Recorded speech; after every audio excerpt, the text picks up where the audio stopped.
What's going on, you guys? It's your boy Cozy coming at you with our first deck tech of OP17. And I gotta tell you, this is gonna be the list that I am running for the new purple leader, my favorite captain in the One Piece universe, OP17 Purple Kaido, which is a 5 life, 5,000 power leader, and has the ability of when attacking and on your opponent's attack once per turn, we can don -1 to give up to one of our opponent's characters minus 2,000 power for the turn. And I gotta tell you, I've had a lot of fun playing this list. I've seen a lot of success with this list. And ultimately what I feel with this list is it's great when it works, but it worked a good chunk of the time for me. So we're gonna go ahead and take a look at the list, starting with our 2Ks, going into characters, and then events. So go ahead and sit back, relax, and enjoy this deck tech.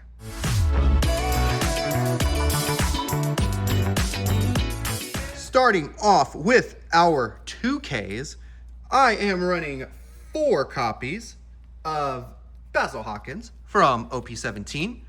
He has the ability with 3 cost, 1,000 power, 2K counter. On play, we can trash 1 card from our hand, and if our leader is the Animal Kingdom Pirates type, we can add 1 Dawn as active from our Dawn deck. So ideally with this list, you do want to go first, just because the curve fits better on first. So turn 1, you play a Searcher, you play a Queen, you play something, right? And then on 3, you're going to play one of your ramp options. The first one here is the Basil Hawkins to go ahead and ramp to 4. And then to the next turn, you go to 6 to ramp with King, to go to 8. And then you're playing 10 Dawn characters on turn 4, a full turn and a half ahead of your opponent in most cases. So you can be a little bit more aggressive. I use this as my secondary option when it comes to ramping. So just keep that in mind that if you don't have the other ramp option that we have at the 3 Dawn slot, Basil Hawkins is going to be your next option. The other 2K that I run, yes, we are only running 7 2Ks in the list. We have events that'll help us out a little bit too, so not the end of the world, but we are running 3 copies of Usohachi. I am I guess, doomsdayist in my opinion when it comes to dealing with 5 cost or lower blockers.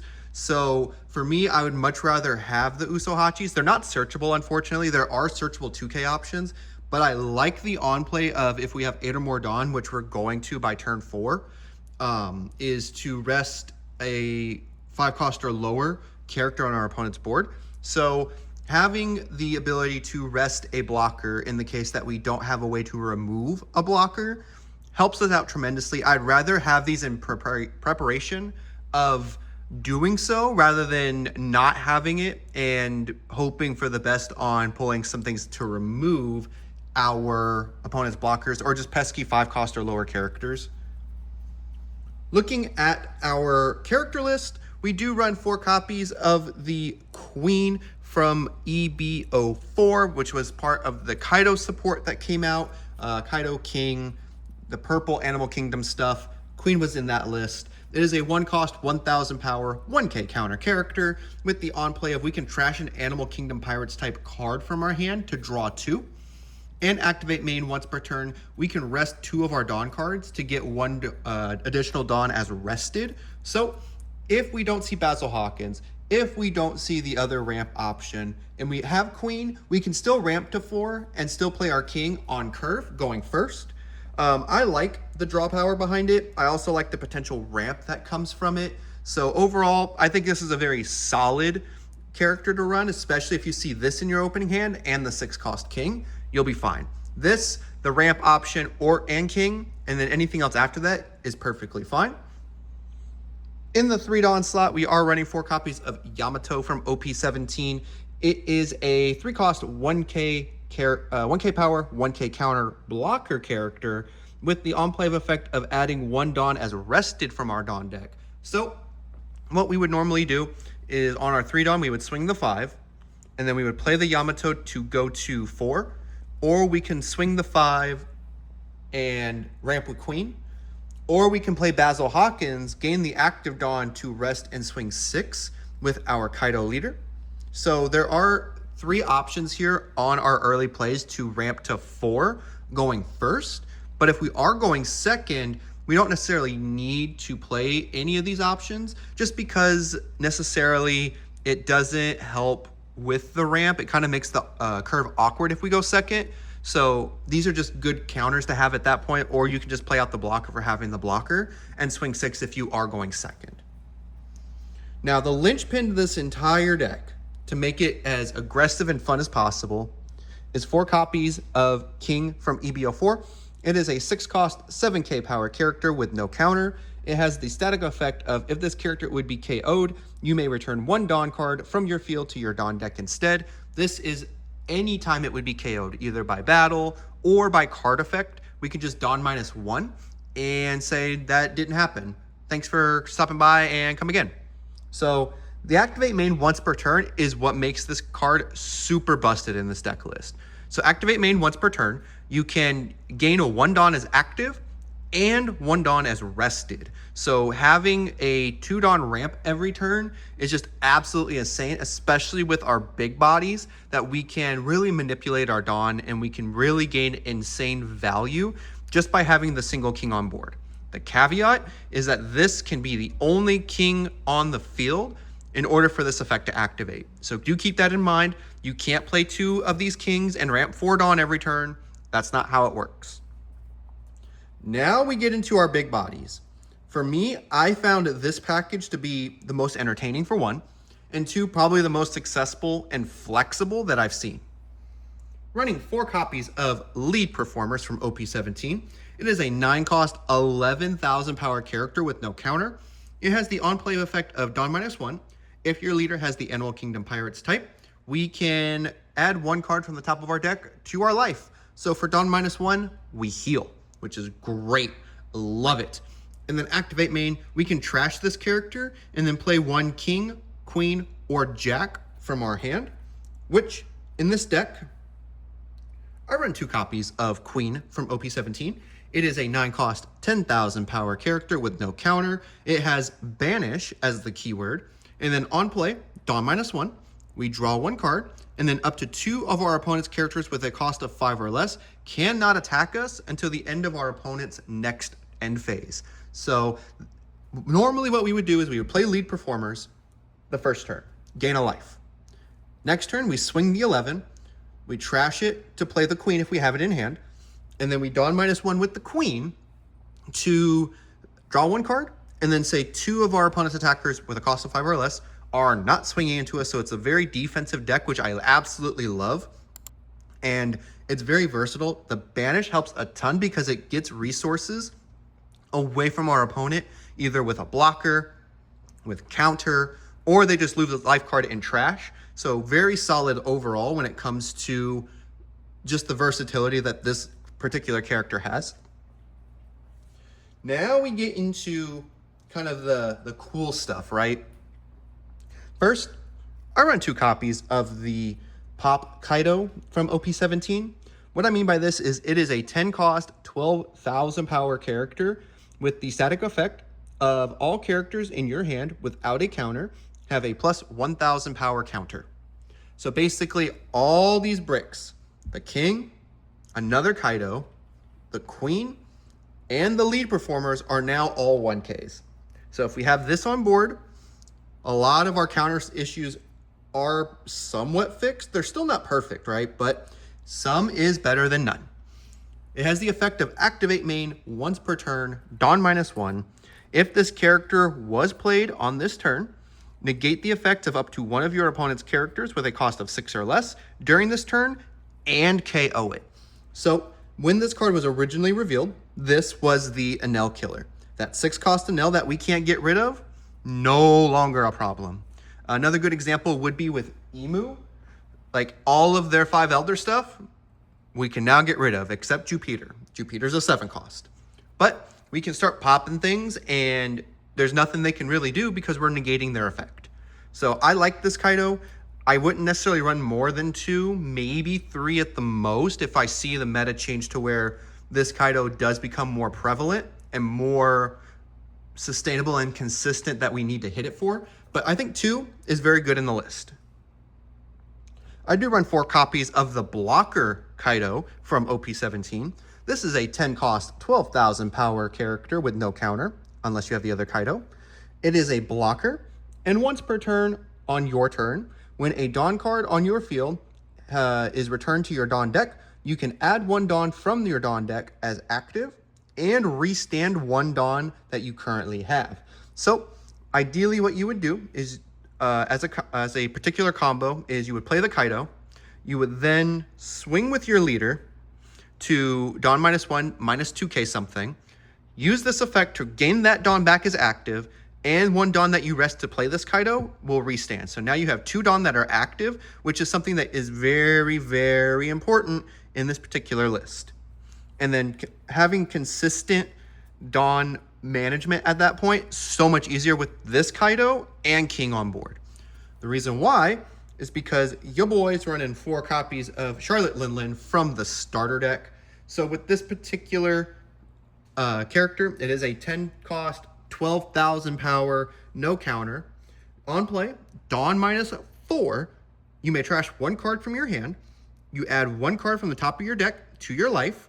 Then up to one of your opponent's characters' base power becomes 0 during the turn. So what happens in this particular case is we Dawn -4, we heal, put something to 0.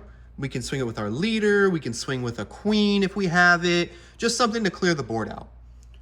The trick is, if you have Kaido, that Dawn -4 becomes technically Dawn -3 because you're going to get 1 back. And the King's going to be a +2. So really for Dawn -1, you're getting all of those effects, which is absolutely insane. And you'll have 3 Dawn as active, which is absolutely gross when it comes to this particular leader. This is our character list for the entire deck. Now we're going to get into the events, which, fun fact, there are a lot of events we run in this list. The first one is going to be the Wororo that we have in OP17. This is a 0 cost event with the traditional 0 cost effect of counter. You may trash 1 card from your hand up to one of your leader or characters, gains plus 3,000 power during this turn. If we really need it, we can activate the trigger as a Dawn -1 to draw 2 cards. I usually use this as a 0 cost, especially if I have way too many bricks in hand and I just need to get out of a 7k swing. I'll use the roll from that, but it can be a very vital draw too, especially if we're trying to dig for more resources and we can freely use the trigger. Every purple deck runs this card as a staple, I feel. We are running 4 copies of Mamaragan from OP15. It is a main effect hybrid. It's a hybrid event with the main effect of Dawn -2. We draw 1 card, then rest up to one of your opponent's characters with 5,000 power or less. So the combo would be Charlotte Linlin, Mamaragan, destroy something, because you're going to swing into it. I like the counter event to this too. Up to one of your leader or characters gains plus 1,000 power during the battle. Then if you have 6 or less Dawn, you're going to draw 1 to replace itself. So depending on where you're at in terms of the game, you can utilize the draw effect. I have only done the Big Mom and the Mamaragan combo, I think, twice to succession, just because I haven't had both in hand. And I really haven't had a need to do something like that. So I use it for counter more often than not and draw, just because I play it early and things like that. But good card overall. Next, I run 2 copies of Kandali Dragon Swarm, another hybrid event for 1 cost. The main is you may rest 3 of your Dawn and trash 2 cards from hand. And if your leader has the Animal Kingdom Pirates type, add 3 Dawn as rested from your Dawn deck. I never have used it before. I use the counter side of it, which is a Dawn -1. Give your leader plus 4k for the turn. I use the counter more than anything. I think I've never, in my playtesting and my experience, used it for the main effect, because I usually have my ramp options and I see King, which leads me to how we see King. 4 copies of We Are Going to Claim the One Piece. Now, this is a main. We can search the top 5 for an Animal Kingdom or Big Mom Pirates type card, as long as our leader is Animal Kingdom or Big Mom Pirates, which our leader is. And from there, we can find pretty much everything in the list except Mamaragan, Usohachi, and Yamato. Those are the only cards in this deck that we cannot find off of this search event, and its triggers to activate this card's main effect, so we can continue searching even in the point where we are running low on card resources. We can find a 2K, or we're just trying to dig for more options to play on our follow-up turn. Basically, this is a good search for us.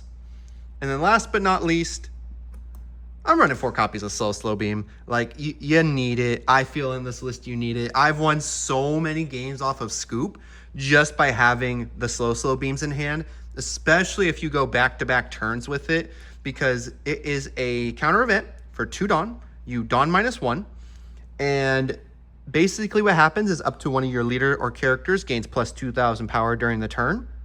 Then you rest any one of your opponent's characters. Absolutely insane of a card to do, because here's what happens. You play the blocker Kaido, you swing with the Kaido, use its Dawn minus effect to get 2 Dawn as active with the Kaido, which activates slow beam sword on your turn, and you have a big blocker. So once you establish your defensive board, now you can start playing your offensive threats in order to really seal out your game. This list has done very, very well for me. The downside to this list is it does lose to aggro, just like any Kaido deck kind of does, because you play a very heavy top end because you ramp so fast. I also feel green has a little bit of an advantage in this list, just because the 10 cost Shanks rests your blocker Kaido. So that is something that you do want to be aware of. I think green is the only big matchup I feel I've lost a couple of times in playtesting, but overall I've seen nothing but success from this leader, and I want to know what you guys think about it. If you like this list, would you change anything about it? Let me know down in the comments below, just so that way I can get your guys' input on this list. And if you did find this video informative or you enjoyed watching it, please let me know by liking this video, subscribing to the channel, because it doesn't cost anything to do, but it does a ton for the channel, especially as we are getting into our giveaway. Of course, once we hit 500 subscribers, I have upped the count officially. We are no longer doing 3 winners. We are doing 5 giveaway winners of the OP17 Proxy Leader Set and Cozy Games merch in a bundle for those winners. So make sure you are subscribed before the 500 mark so you have your chance to win. If you want to share this video out, it is highly recommended that you do, so that way everybody can check it out. And until next time, you guys, peace and love, Nakama. Thanks for riding with the vibe. Cozy games every time. Pulling leaders, making plays on the line. Sailing through the grand line, strategy refined. Catch your next match, stay live.